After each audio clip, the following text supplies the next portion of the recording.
Bismillahirrahmanirrahim. Assalamualaikum warahmatullahi wabarakatuh. Alhamdulillah. Alhamdulillahilladzi arsala rasulahu bil huda wa dinil haqq liyudhhirahu 'ala ad-dini kullih wa kafa billahi shahida.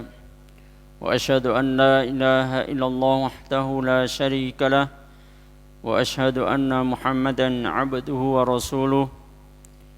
Ya ayyuhalladzina amanu taqullaha haqqa tuqatih wa la tamutunna illa wa antum muslimun. Wa ba'du.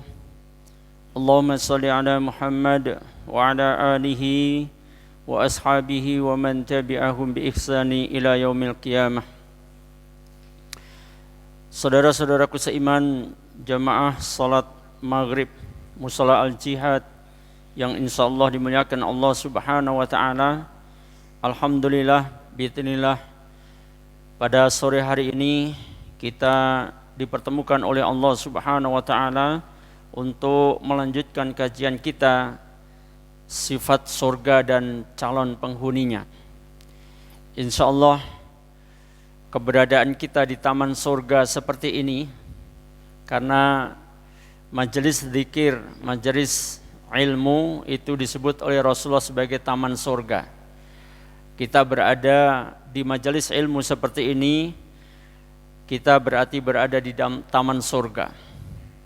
Dan mudah-mudahan pula seiring dengan keberadaan kita, sejenak kita duduk ba'da salat maghrib sampai dengan salat isya nanti, tak lain adalah yaltamisu fihi ilman, ya, dengan niat untuk talabul ilm, sahalallahu lahu bihi tariqan ilal jannah, kata Rasulullah.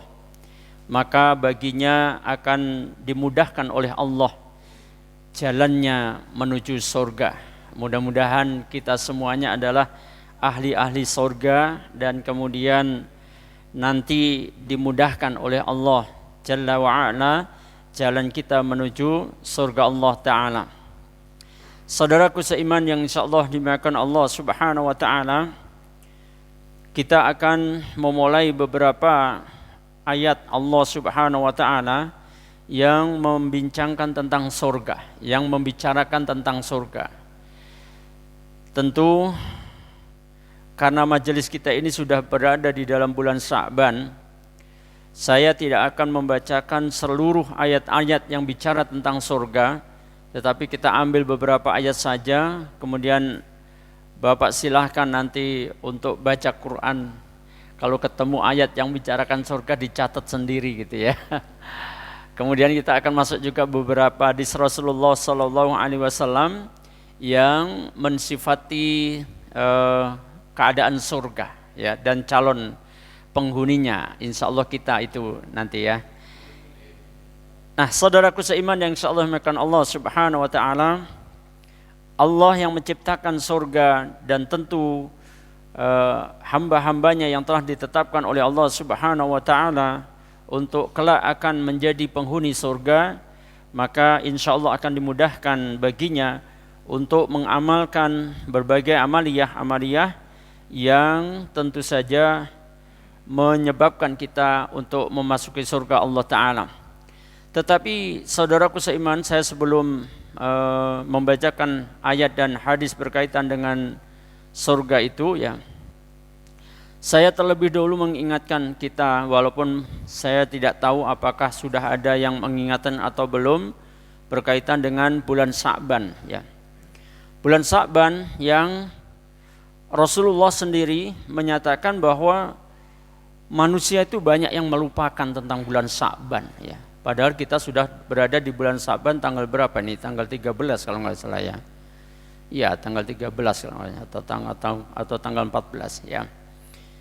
Jadi dari hadis Rasulullah SAW yang diriwayatkan oleh Imam An-Nasai dan oleh Syekh Nasiruddin Albani di takhrij hadis ini dalam kitab Sahih Sunan An-Nasai, derajatnya hasan. Saya bacakan hadisnya. An Usamah bin Zaidi Qala qultu ya Rasulullah lam araka tasumu syahran min syuhuri ma tasumu min Sya'ban. Qala dzalika syahrun yakfulun nasu anhu baina Rajabin wa Ramadan.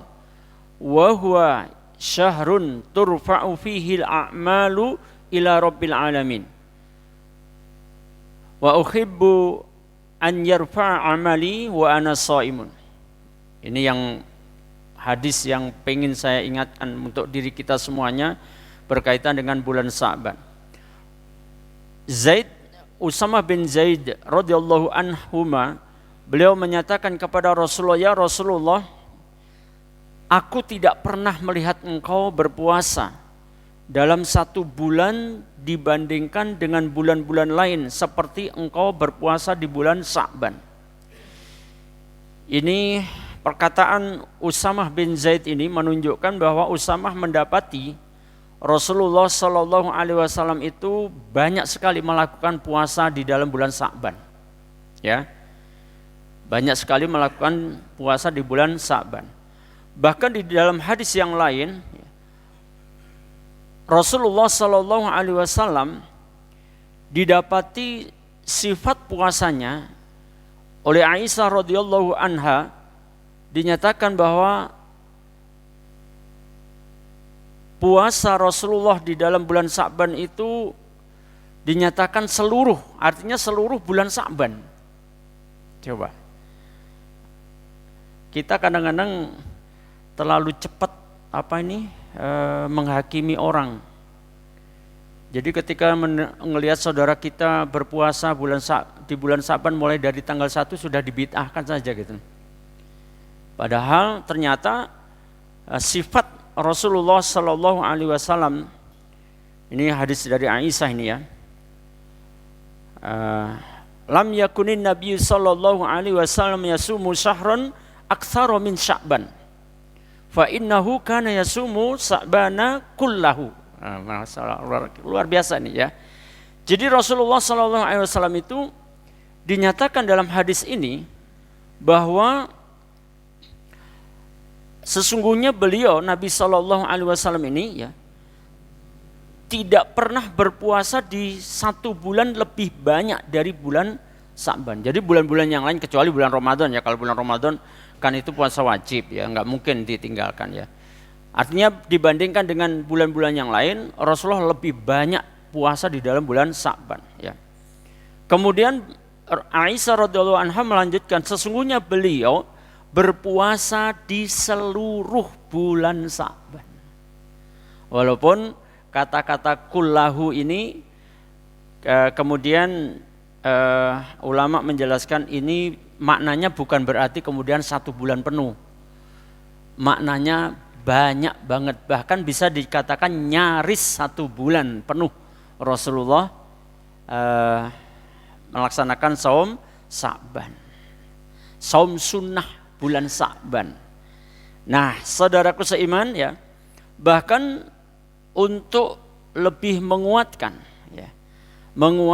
tentang bagaimana Rasulullah Shallallahu Alaihi Wasallam berpuasa di dalam bulan Sya'ban,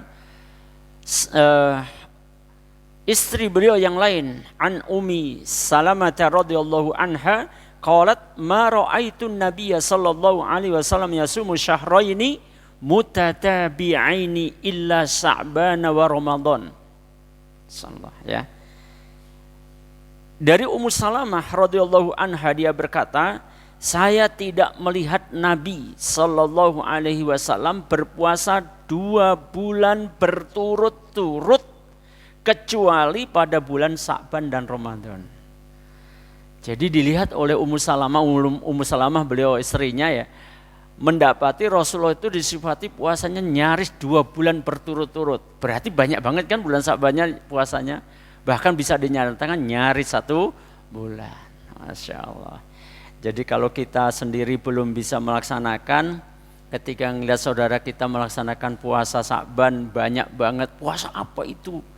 Ya puasa karena Rasulullah banyak puasa, jangan dibid'ahkan gitu loh ya. Ya memang begitu sifat saumnya Rasulullah Sallallahu Alaihi Wasallam ya. Nah, kembali kepada Usama bin Zaid ya. Ketika Usama bin Zaid kemudian mempertanyakan hal tersebut, apa yang dijelaskan oleh Rasulullah. Nah, ini penjelasan Rasulullah sallallahu alaihi wasallam ya. Dzalika syahrun yaghfulun nas. Ya. Ini yang pertama dijelaskan oleh Rasulullah. Kenapa kok Rasul itu banyak puasa di bulan Sa'ban? Rasulullah menjelaskan demikian ini karena apa? Sahrun yaghfulun nas. Karena bulan Sa'ban ini adalah bulan yang dilupakan oleh manusia. Nah, ini Masya Allah luar biasa Pak kalau kita bahas ini ya. Jadi kaedah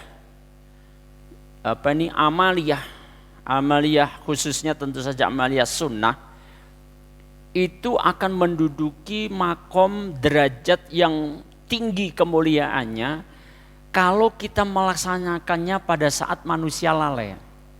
Contoh, sholat sunnah yang paling mulia sholat sunnah apa? Qiyamul lail, tahajud, ya kan? Kapan yang paling bagus tahajud itu dilakukan yang paling mulia? Sepertiga, jangan cuma sepertiga malam, sepertiga akhir, ya. Jadi akhir di saat manusia tertidur lelap, terlalaikan dengan mimpi-mimpinya gitu ya Pak Joko ya, yang di luar Pak Joko. Nah, di saat itulah kita bangun. Salat itu salat sunnah yang paling mulia. Ketika kita butuh ampunan Allah Subhanahu wa taala, Allah juga letakkan kalau istighfar kapan saja boleh. Ya, kapan saja di mana saja asal bukan di tempat yang dilarang ya. Prinsipnya kapan saja di mana saja boleh. Tapi Allah tunjukkan waktu yang paling bagus untuk istighfar itu kapan? Wabil asharihum yastaghfirun. Dan di akhir-akhir malam mereka minta ampunan. Di akhir-akhir malam artinya ashar itu adalah waktu sebelum subuh. Ya tadi sahur ya, itu waktu sebelum subuh. Di saat manusia belum banyak yang bangun, banyak manusia yang lalai, bangun kita untuk istighfar, untuk minta ampunan. Dikuatkan dengan hadis Rasulullah yanzilu Rabbuna tabaraka wa ta'ala kulla lailatin ila sama'id dunya khina yabqa thuluthul lailil akhir. Allah tabaraka wa ta'ala itu turun setiap malam. Nah ini catatan bagi kita ya. Jadi kata-kata turun kita nggak usah kita bahas, tapi Rasulullah menyatakan bahwa Allah itu turun setiap malam. Kalau setiap malam berarti nggak usah nunggu malam nisfu Sa'ban, nggak usah nunggu Ramadan. Setiap malam. Kemana? Ila sama'id dunya, ke langit dunia. Kemudian kapan tepat waktunya? Ya, malam ya. Kapan tepat waktunya? Malam kan mulai maghrib ini sampai nanti subuh malam. Tepat waktunya kapan Allah mendekat kepada hambanya? Khina yabqa thuluthul lailil akhir. Ketika malam itu tersisa sepertiga akhir. Kembali lagi ketemu waktu di mana manusia banyak yang masih terlelap. Kemudian Allah berfirman, man yad'uni fa astajiba lahu, siapa yang berdoa kepadaku maka aku ijabah. Masyaallah. Wa man yas'aluni fa'utiyahu, siapa yang mengadukan persoalannya maka aku penuhi, artinya aku berikan solusi. Kita semua punya masalah. Betul Pak Mul, kita punya masalah. Ada yang enggak punya masalah? Ngapusi, pasti punya masalah, wajahnya wajah bermasalah. Pastilah sedikit banyak mesti punya masalah gitu ya. Pak Joko yang senyum udah punya masalah juga itu. Ya, Masya Allah punya masalah. Adukan kepada Allah di sepertiga akhir malam. Allah akan berikan solusi. Nah, kaitan dengan ampunan tadi ditambah lagi ada 3 kalimat Allah dalam hadis qudsi itu. Wa man yastaghfiruni, dan siapapun yang minta ampunan kepadaku fa aghfir lahu, maka aku ampuni dia. Masya Allah. Waktunya kapan? ketika malam itu tersisa sepertiga akhir. Masya Allah. Baik. Dalam hadis ini juga, kembali kepada Usamah bin Zaid, ada peristiwa yang luar biasa ternyata di dalam bulan Sya'ban ini. Ini yang tidak banyak diketahui kalau kita tidak ngaji, ya. Kalau kita nggak ngaji. Bagaimana? Peristiwa apa itu? Rasulullah menjelaskan, wa huwa syahrun turfa'u fihil a'malu ila rabbil alamin. Dan dia, bulan Sya'ban itu adalah bulan diangkat di dalamnya amal-amal kepada Allah Rabbul Alamin. Jadi bulan Sya'ban ini loh, malaikat pencatat amal, mungkin bahasa kita, bahasa manusia, menyampaikan LPJ-nya kepada Allah tentang catatan amaliyah kita. Coba. Bulan Sya'ban ini. Tapi kalau ditanya kapan itu, tanggal berapa? Enggak ada yang jelasin ini. Memang enggak ada yang jelasin. Apakah awal bulan Sya'ban, tanggal 10, tanggal 15, tanggal 20 atau akhir Sya'ban? Enggak ada yang menjelaskan. Ini rahasianya adalah supaya kita mulai dari tanggal 1 Sya'ban sampai akhir Sya'ban tetap kita semangat di dalam beramal soleh. Satu di antara yang dicontohkan oleh Rasulullah ketika amal itu diangkat kepada Allah, apa yang dilakukan? Rasulullah menyatakan, wa uhibbu an yurfa'a amali. Maka aku sangat senang jika amalku diangkat. Jika amal Rasulullah sedang dilaporkan kepada Allah, wa ana shaimun, aku dalam keadaan puasa. Nah, berarti kenapa kok tadi Rasulullah sampai hampir 1 bulan penuh puasa? Karena ini, mungkin kalau mau kita terjemahkan, Rasulullah pengennya ketika catat amal beliau dilaporkan kepada Allah di bulan Sya'ban, lembar terakhir itu catatannya sedang beramal soleh. Gitu, ya. Nah, oleh sebab itu keadaan puasa ini, puasa di dalam bulan Sya'ban yang dicontohkan oleh Rasulullah ini, karena ini shaum sunnah, puasa sunnah, tentu tidak mengikat kita.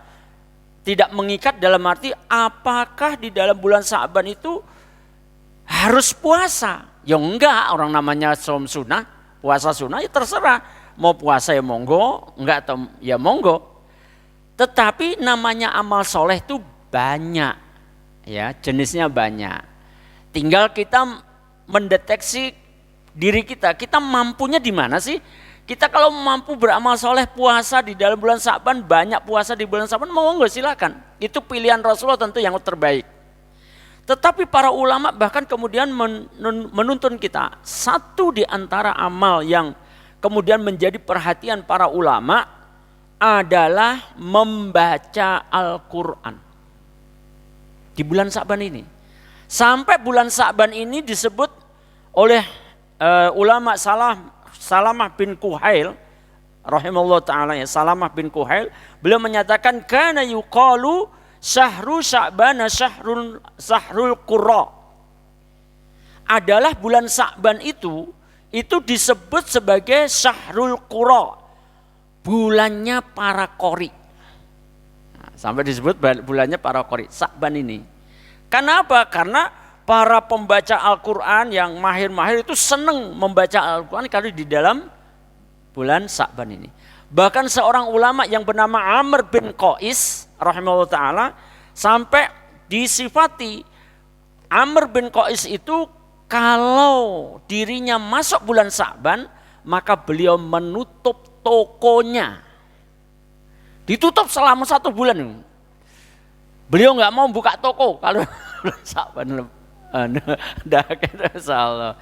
Ditutup tokonya dan beliau melepaskan diri dari kegiatan duniawiyah. Terus ngapain beliau? Baca Quran. Mengkhususkan baca Quran di dalam bulan Sya'ban.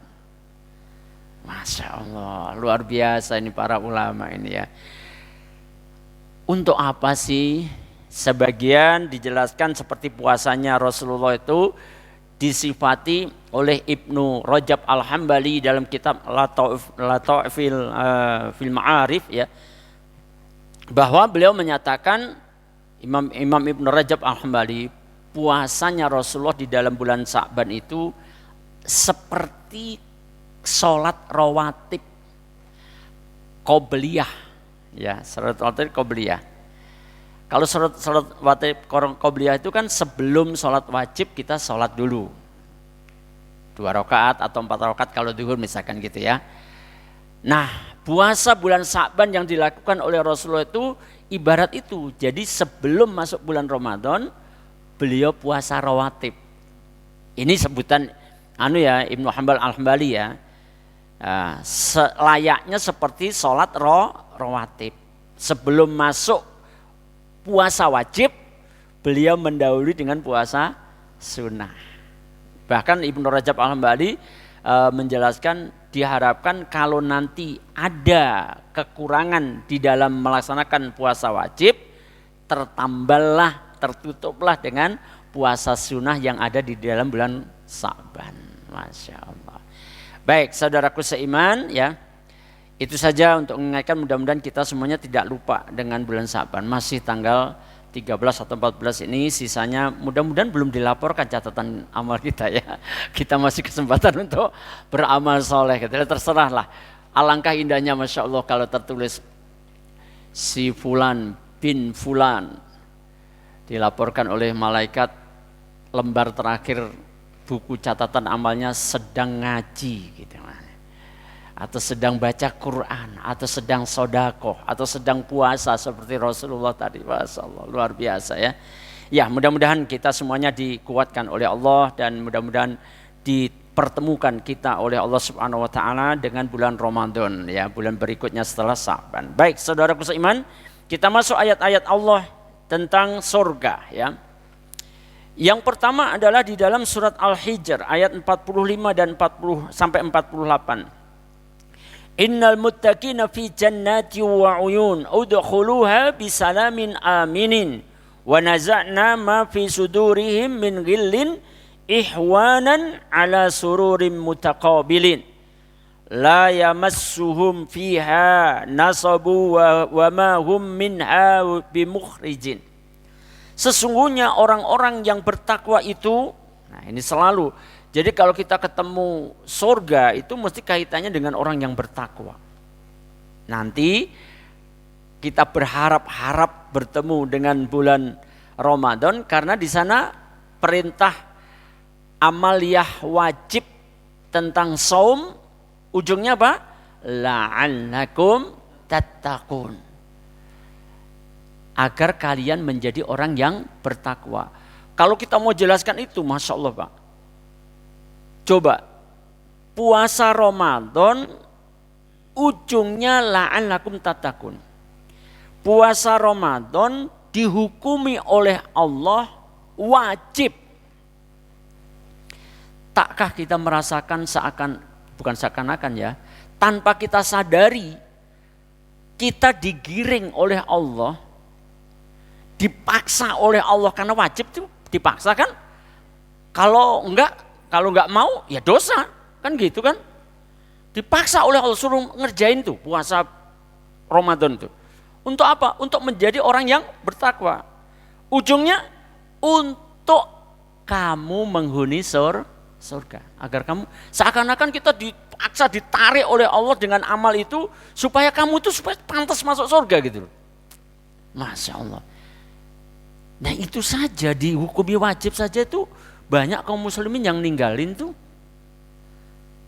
Terus gimana kalau misalnya puasa Ramadan itu dihukumi sunnah oleh Allah. Sunnah aja lah, nggak usah diwajibkan.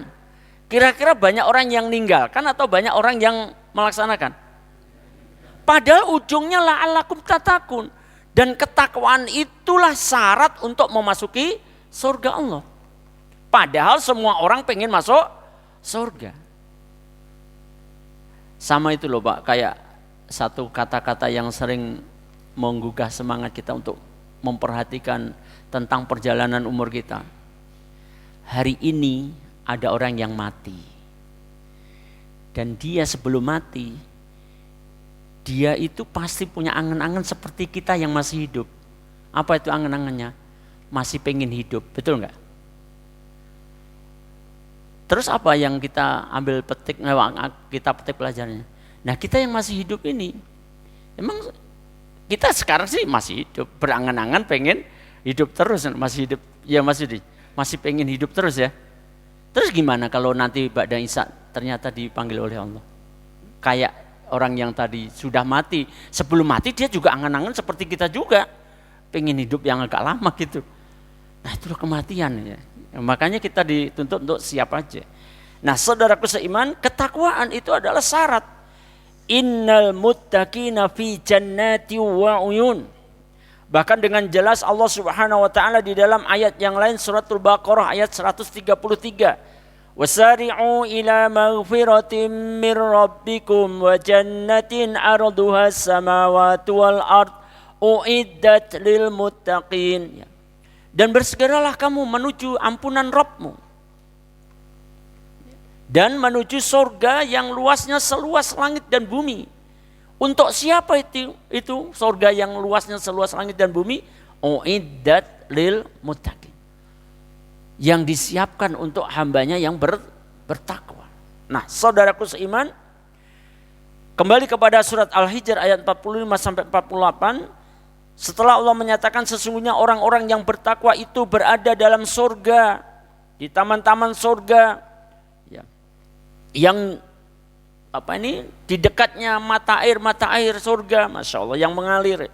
Udkhuluha bisalamin aminin, masuklah ke dalamnya dengan sejahtera lagi aman. Dan kami lenyapkan segala rasa dendam. Ini perhatikan ini. Jadi kalau kita lagi bicara surga, jangan kita masih terobsesi dengan kehidupan dunia. Adanya dendam, adanya sakit hati, adanya macam-macam sikap-sikap keburukan itu cuma di dunia. Tapi kalau kita sudah masuk surga itu enggak ada ceritanya dendam itu. Ini ada nih, ya. Dan kami lenyapkan segala rasa dendam ya, yang berada dalam hati mereka. Berarti memang Allah udah ya, Allah Maha tahu ya. Allah yang menciptakan kita. Kita masih di dunia ini isinya pengen bales saja gitu ya Pak Mulya. Pengennya bales saja gitu ya, masya Allah ya. Nah, saudaraku seiman ya, sedang mereka merasa bersaudara, duduk berhadap-hadapan di atas dipan-dipan. Mereka tidak merasa lelah di dalamnya. Pak Yudi nggak usah khawatir. Lelah itu adanya cuma di dunia. Cuma ada di dunia. Capek itu cuma di dunia. Di surga nggak ada rasa lelah. Mereka tidak akan merasa lelah di dalamnya. Dan mereka sekali-kali tidak akan dikeluarkan darinya. Ini satu ayat ya. Baik, saudaraku seiman ya. Kemudian kita lihat di dalam surat Muhammad ayat 15 ya. Tadi sudah saya sampaikan bahwa tidak akan saya bacakan semuanya, enggak cukup waktunya.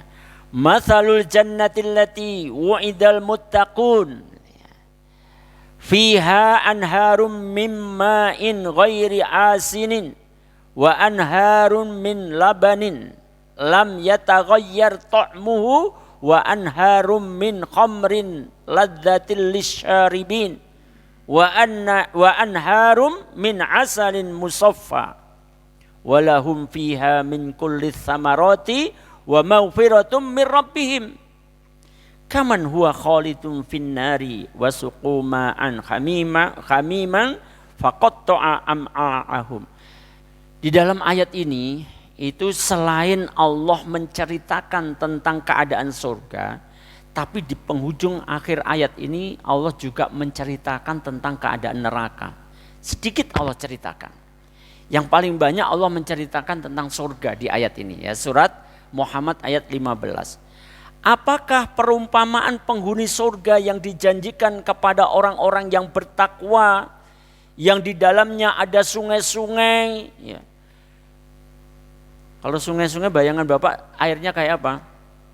Kayak sungai Bekasi gitu nih, Masya Allah. Ya. Sungai-sungai dari air yang tiada berubah rasa dan baunya. Itu sifat airnya ya, tidak berubah rasanya, tidak berbau gitu loh ya. Kemudian juga ternyata Allah juga menceritakan tentang airnya sungai surga itu bermacam-macam juga. Ya. Ada sungai-sungai yang airnya itu susu yang tidak pernah berubah rasanya, nggak pernah basi gitu loh. Di surga itu nggak ada susu yang basi. Ya. Bahkan itu menjadi apa? Air sungai. Masya Allah. Kemudian juga ada sungai-sungai yang airnya terdiri dari khomer. Di dunia diharamkan oleh Allah kita meminumnya. Ternyata di surga malah jadi air sungai. Ya. Yang tentu kita bebas meminumnya. Ya. Ya. Yang lezat rasanya dan bagi peminumnya. Ya. Rasanya lezat bagi peminumnya. Juga jenis ketiga air sungai itu adalah terdiri dari madu yang disaring. Masya Allah. Bahkan di surga juga dan mereka di dalamnya memperoleh segala macam buah-buahan dan mereka mendapatkan ampunan dari Rabb mereka. Ya. Nah kemudian ditutuplah ayat ini dengan Masya Allah keadaan neraka, na'udzubillah min dzalik ya. Kita berlindung kepada Allah dari keadaan neraka yang diceritakan oleh Allah dalam ayat ini. Kekalnya orang di dalam surga itu seperti kekalnya orang di dalam neraka. Di mana di dalam neraka itu orang yang diberikan minuman dengan air. Jadi layaknya manusia itu minumnya minum apa? Minum air. Bukan minum aspal kan? Minum air layaknya kalau manusia. Di surga juga diberikan minum air juga. Di neraka juga diberikan minum air. Kalau di surga tadi sungainya sampai ada sungai susu, sungai khamr, sungai madu. Sedangkan orang yang masuk neraka juga diberikan minuman air. Tapi airnya mendidih. Cuma mendidih. Cobaan aja kalau pengen tahu rasanya. Itu belum seberapanya kalau mendidihnya di dunia. Paling jenengan minum air yang panas banget melepuh aja paling ya. Diobati selesai kan? Tetapi kalau air neraka mendidihnya itu kalau diminum peminumnya, naudzubillah min dzalik ya Allah. Ya. Lindungi kami dan keluarga kami dari neraka ini ya Allah. Ya. Ketika air itu diminum maka memotong-motong ususnya. Itu air minuman orang yang berada di neraka. Di surat Al-Kahfi Bapak bisa dapatkan, Ibu bisa dapatkan juga. Air ketika mereka minta minum diberi minum juga. Minum air juga. Tetapi kadar mendidihnya seperti besi yang mendidih. Kalau air kita mendidih kan 100 derajat. Kalau besi mendidih berapa nak? 3.000-an derajat. Atau 1.500 sudah mendidih atau belum? Enggak tahu saya. Kalau enggak salah 3.000 derajat. Kalau diminum langsung menghanguskan muka. Masya Allah ya. Na'udzubillah min dzalik ya. Nah saudaraku seiman ya. Itu gambaran-gambaran surga ya. Kemudian juga saya ingin juga karena tadi sudah menyinggung tentang buah-buahan ya. Ini kira-kira sama enggak senangnya buah? Antum senang buah apa? Kita akan diberikan buah seperti kesukaan kita. Apa yang kita suka? Wa basyiril ladzina amanu wa 'amilus salihati anna lahum jannatin tajri min tahtihal anhar. Kullama ruziqu minha min thamaratin rizqa. Qalu hadzal ladzi ruziqna min qabl. Masyaallah ya. Wa utubihi mutasyabiha Walahum fiha azwajum mutahharah. Masya Allah, ini pun seneng banget nih laki-laki ini di kalimat ini. Walahum fiha azwajum mutahharah, seneng banget. Tapi nggak tahu seneng kenapa seneng. Walahum fiha azwajum mutahharah. Dan bagi mereka siapa? Penduduk surga. Fiha di dalamnya azwajum, pasangan, mutahharah yang selalu suci. Masya Allah. Ya. Nah baik saudara seiman ya. Wahum fiha khalidun. Dan sampaikanlah berita gembira kepada mereka yang beriman dan berbuat baik. Nah ini di dalam ayat ini Allah tidak menyebut ketakwaan. Tetapi ketakwaan itu diganti dengan kalimat lain. Apa itu? Amanu wa amilus solihat. Ya, amanu wa amilus solihat. Itu sama dengan ketakwaan. Makanya ketika surat Al-Asr turun, ya diturunkan ya. Kemudian berganti zaman Imam Asy-Syafi'i. Zaman Imam Asy-Syafi'i. Imam Asy-Syafi'i menyatakan sekiranya Al-Quran itu diturunkan cuma surat Al-Asr saja. Itu maka cukup sebenarnya. Wal asr.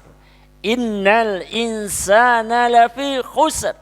Illal ladina amanu wa amilus salihat. Wa tawasaw bil haqq wa tawasaw bis sabr. Dalam surat ini tidak menyebut ketakwaan, tapi yang disebut adalah amanu wa amilus salihat. Nah ini adalah Allah mengajari kita, menuntun kita supaya kita tidak tergolong manusia yang merugi. Karena Allah menyatakan innal insana lafi khusri. Sesungguhnya seluruh manusia itu merugi. Kalau tidak memperhatikan jalan yang ditentukan oleh Allah supaya tidak merugi, pasti akan merugi. Ya. Karena Allah sudah menyatakan apa? Innal insana lafi khusr. Sesungguhnya manusia itu dalam keadaan merugi. Terus bagaimana solusinya? Allah berikan solusi. Illalladzina amanu wa amilus shalihat. Kecuali orang yang beriman dan orang yang beramal soleh. Kemudian dibarengi dengan suka nasihat menasihati dalam kebenaran, nasihat menasihati dalam kesabaran. Ya. Kalau tidak punya itu, maka tetap dalam kerugian. Kalau orang yang rugi tempatnya di mana? Di neraka pasti. Orang yang keluar dari kerugian dengan amanu amal soleh, tawasau bil haq, tawasau bis sabr, maka dia tempatnya di surga. Masya Allah ya. Bagaimana mereka? Anna lahum jannatin tajri min tahtihal anhar. Mereka yang beriman dan beramal soleh itu bagi mereka disediakan surga-surga yang mengalir sungai-sungai di dalamnya. Setiap mereka diberikan rezeki buah-buahan. Ternyata di dalam surga kita akan diberikan buah-buahan ya. Maka mereka kemudian menyatakan apa yang kita sudah di dalam surga nih. Bayangkan bapak-bapak, ibu-ibu sudah di dalam surga, kemudian Allah berikan buah-buahan. Maka kita langsung menyatakan ya, hadzal ladzi ruziqna min qabl. Ini buah-buah ini dulu pernah diberikan kepada kita. Maksudnya di mana? Dulu itu di mana maksudnya? Di dunia. Jenengan yang suka durian nanti dapat durian di sana. Ada yang masih seneng durian. Mau saking nggak ngebeli-beli karena saking mahalnya gitu. Udah masuk surga aja. Mesti dapat. Masya Allah ya. Apapun buah-buahan itu manusia akan menyatakan ini kayak buah-buahan seperti dulu juga. Tapi tentu kalau guru saya dulu, kalau kamu pengen seneng durian, kamu makan dengan kulitnya juga nggak apa-apa. Enak kulitnya. Itu di surga. Kalau jenengan di sini makan sak kulitnya nyonyor sampean. ya nggak mungkin lah. Itu ada. Makanya tadi sudah saya katakan, kalau kita lagi ngomong surga, jangan obsesi kita masih dunia gitu loh. Nggak sama duriannya, iya, sama-sama apa? Apalagi sih? Kamu seneng buah apa sih? Pisang sama juga gitu ya. Tapi tentu beda ya. Nah, saudara-saudara, mereka diberi buah-buahan yang serupa. Dan untuk mereka di dalamnya ada istri-istri yang selalu suci, Masya Allah ya. Nah baik saudaraku seiman ya, saya langsung masuk hadisannya ya. Saking banyaknya ayat-ayatnya, nanti silahkan kalau mau melihat ya. Kita bicara dulu tentang pintu surga. Saya langsung ke pintu surga aja ya. Kok ternyata ada pintunya juga ya. Dalam satu hadis ya yang diriwayatkan oleh Imam Bukhari juga Imam Muslim ya, yang artinya barang siapa yang menginfakkan sepasang hartanya ya, emas, perak dan lain-lainnya di jalan Allah ya, dia akan dipanggil dari pintu-pintu surga. Wahai hamba-hamba Allah, ini baik. Barang siapa yang termasuk ahli sholat, maka dia dipanggil dari pintu sholat. Ternyata dari hadis ini kita dapatkan amalia itu punya jatah pintu masing-masing gitu ya. Pintu sholat, pintu sodakoh, pintu jihad dan sebagainya. Dan kemudian yang terpenting ini juga ada yang sering jarang dibahas, yaitu pintu birrul walidain.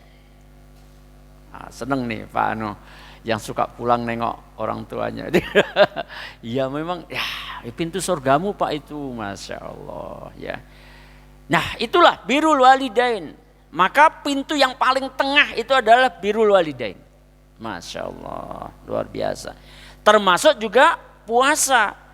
Ya, kemudian nanti dalam bulan Ramadan kita dikenalkan dengan pintu surga yang namanya Ar-Rayyan. Itu adalah pintu yang ahli surga. Nah, saudaraku seiman yang insyaallah dimuliakan Allah Subhanahu wa taala ya.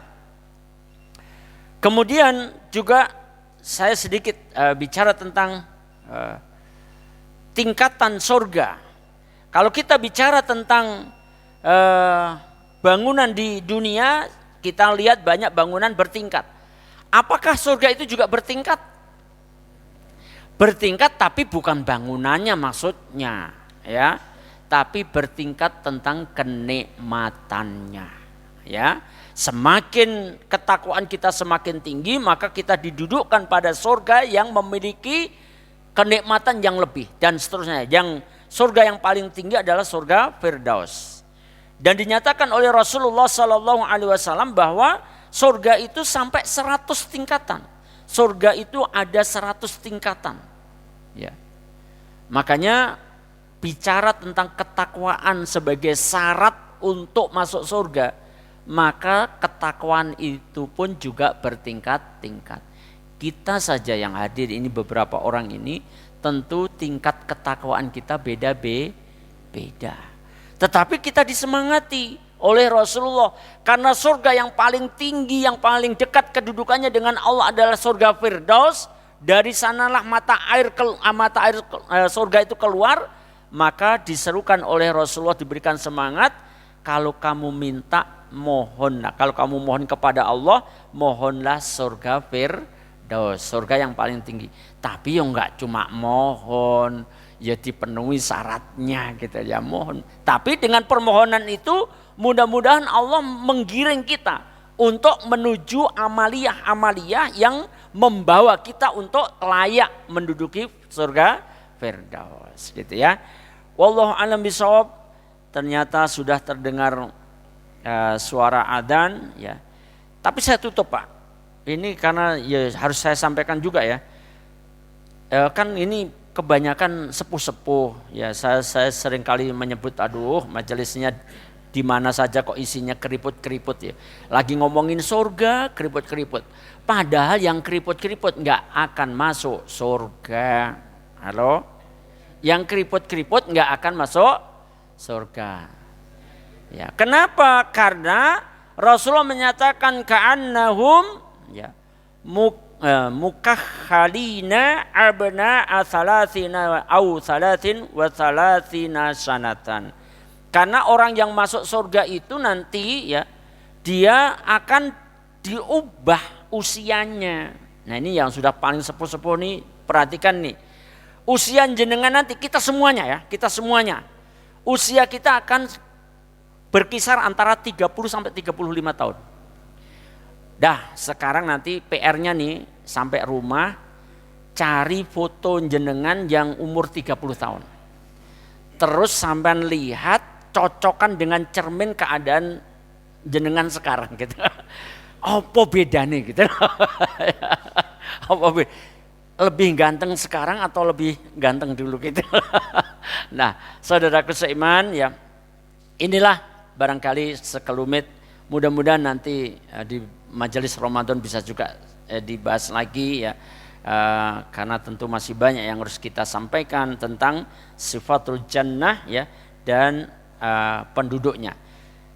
Tidak ada harapan kita dan tentu menjadi keinginan semua orang untuk bisa mendiami surganya Allah Subhanahu wa taala ya. Ingat, amanu wa amilus sholihat. Ini penting, kunci. Kata lain juga bertakwa ya, karena surga hanya ditetapkan untuk orang-orang yang bertakwa ya. Semoga kita dan keluarga kita dan dzurriyyah kita, anak keturunan kita menjadi hamba-hamba yang beriman dan semangat beramal saleh dan kemudian menjadi hamba-hamba yang bertakwa. Mudah-mudahan kita dan keluarga kita serta dzurriyyah anak keturunan kita direunikan oleh Allah di dalam surga ya. Wallahu a'lam bishawab. Barakallahu fikum. Akhiru da'wan alhamdulillahirabbil alamin. Wassallallahu nabiyina Muhammadin sallallahu alaihi wasallam. Kita tutup bersama dengan kifaratul majelis. Subhanakallahumma wa bihamdika asyhadu an la ilaha illa anta astaghfiruka wa atubu ilaik. Wassalamualaikum warahmatullahi wabarakatuh.